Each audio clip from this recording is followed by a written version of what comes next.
सोचिए अगर कोई ठग आपको कॉल करे, धमकाए, पैसे मांगे और फिर खुद ठगी का शिकार बन जाए। सुनने में फिल्मी लगता है ना, लेकिन ये सच्ची घटना है और जिसने इसे अंजाम दिया उसका नाम है भूपेंद्र सिंह।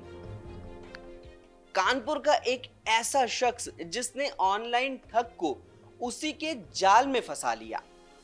कैसे नकली सीबीआई ऑफिसर बनकर आए ठग भूपेंद्र को ऐसा चक्रव्यूह में फंसाया कि उसे ही अपने पैसे गंवाने पड़ गए। पूरी कहानी जानने के बाद आप भी कहेंगे, जहां पना तुस्सी ग्रेट हो, तोहफा कबूल करो। तो ये वीडियो आप आखिर तक जरूर देखें, क्योंकि ऐसी कहानी रोज रोज सुनने को नहीं मिलती। 6 मार्च की एक सामान्य सुबह कानपुर के रहने वाले भूपेंद्र सिंह के फोन की घंटी बजी।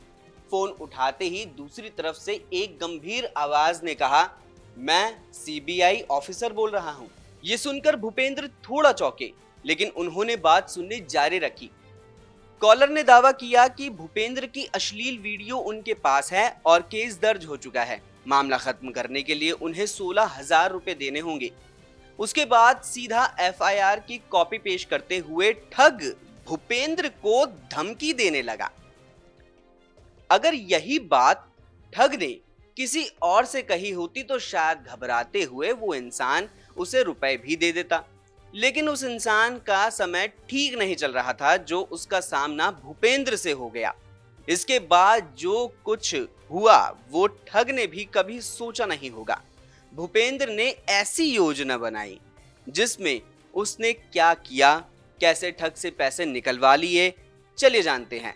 तो मैं समझ तो गया था कि ये साइबर ठग और मेरे साथ गलत करने का प्रयास कर रहे हैं, एक तरीके से ठगी करने का शिकार मैं बन जाऊंगा।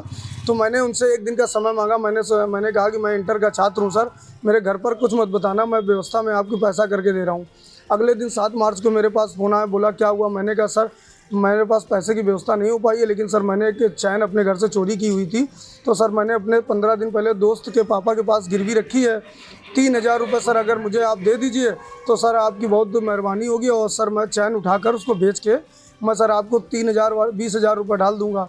उसने मुझे 3,000 रुपये भेज दिए अकाउंट पर। इसके बाद मैंने उनसे कहा कि जहाँ मैंने चैन रखी थी वो 500 रुपये ब्याज मांग रहे हैं। भूपेंद्र ने ठग से बात करते हुए खुद को नौकरी पेशा होते हुए भी छात्र की तरह पेश किया। सुनार से गिरवी चेन छुड़ाने के बहाने से उसने ठग से उल्टा 3,000 रुपए मांग लिए। ठग भी भूपेंद्र की बात में आ गया और उसे पैसे दे दिए। ये भूपेंद्र के लिए बड़ी कामयाबी थी। इस दौरान दोनों के बीच लगातार फोन पर बातचीत होती रही, जिसमें ये पता चला कि भूपेंद्र ने ठग से 4,000 रुपए और लिए थे, यानी कुल 7,000 रुपए भूपेंद्र ठग से निकलवा चुका था। हाँ, देखिए बेटा, इतनी मदद तुम्हारे घर फैमिली की कोई न करता जितना पैसा मैंने लगा दिया अपनी तरफ से। जी सर, आपने मदद काफ़ी करी सर मेरी। मैंने तुम्हारे ऊपर 7,000 रुपये लगा दिया है। हम सर उसका आगे बढ़ा के सर हम आपको अभी कर रहे हैं सर तुरंत।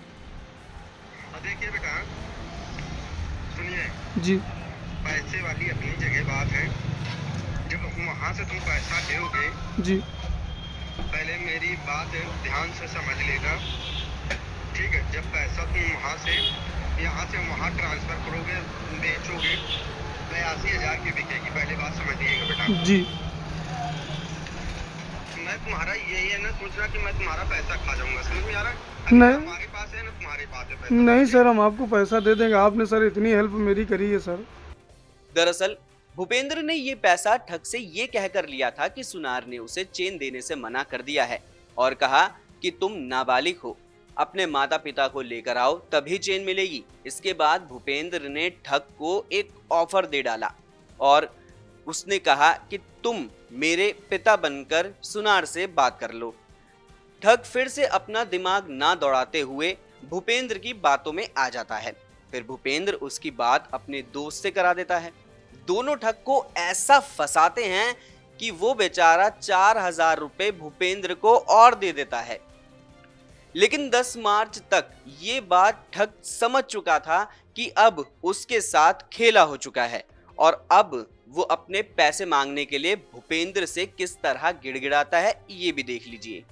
हाँ, अब बेटा देख लो, हम फटाक से मैडम के पास से पैसा ले जाके तुम्हारे पास मैंने लगवाया है। नहीं सर, हम तुरंत कर रहे हैं सर। अगर मान लो जिस प्रकार से मैंने तुम्हें 7,000 रुपए दिया है बेटा, हम लोगों का घर परिवार है, मेरे बीवी बच्चे हैं बेटा, त्योहार आ गया है, मैं भी समझ सकता हूँ मेरी वाइफ क्या बोलेगी। हाँ सही है सर। अगर मेरे लड़के बच्चे पढ़ाई लिखाई कर रहे हैं मैडम, मेरे 3,000 रुपए मेरे पास लास्ट बचे थे, मेरी वाइफ नहीं दे रही थी, अभी 2 झापड़ लगा के पैसा तुम्हारे पास लगा के आया क्योंकि तुम्हारा जीवन करियर खराब हो रहा था। अरे नहीं सर, आपने मेरी बहुत हेल्प करी है सर। जाइए बेटा, फटाक दे जाइए जी। मैं व्हाट्सएप नंबर बता देना जिसपे वो चेक कर लें। जी सर। जिस तरह से इस केस में भूपेंद्र ने समझदारी दिखाते हुए ठग के साथ डील किया, वो काबिले तारीफ थी। अगर आपके पास भी किसी ऐसे ठग का फोन आए और पुलिस अधिकारी बनकर वो आपसे पैसे ऐंठने की कोशिश करे, तो घबराइए नहीं, समझदारी से काम लीजिए और इस बात की जानकारी शिकायत साइबर क्राइम में जरूर दर्ज कीजिए। इस खबर में फिलहाल इतना ही। अगर आपको हमारा ये वीडियो पसंद आया हो तो इसे लाइक एंड शेयर कीजिए और चैनल को सब्सक्राइब जरूर कीजिए हिंद फर्स्ट को।